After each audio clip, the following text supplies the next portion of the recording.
When sugaring season comes and you're ready to tap your trees, you can't be slowed down because you have missing parts or pieces.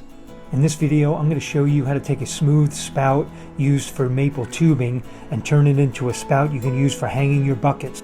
Here's a stainless steel tubing spout. This is the part that goes in the tree. And you can see it's got that little barb right here. And that's what holds the tubing on. And this is what we want to create. That space in the middle where you can hang the hook. You can see it would just slide off the normal spout. So it's very easy. Take a couple of washers or even a stack of them. Put them in your vise, and you want to cut through these halfway. Use a hacksaw or a cut-off tool.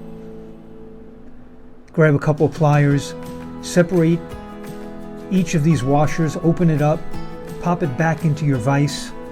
And then you want to take that spout and you want to set it on the thinnest point with the middle of it, the gullet. And then you're going to bend back those washers to their original shape. Take your pliers, crimp them down, and you've got yourself a spout that'll now take on that hook for your buckets. Very easy to do. I've got a video about making these hooks, by the way. Check that out if you're in a pinch. It's a great video.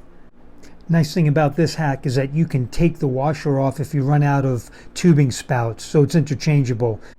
Something you might want to remember when you use this method, sometimes you'll get a little bit of sap dripping back down the spout because it's not beveled at the end, but it's an easy thing. A little tubing at the end of that spout and all that sap's going to go right in the bucket.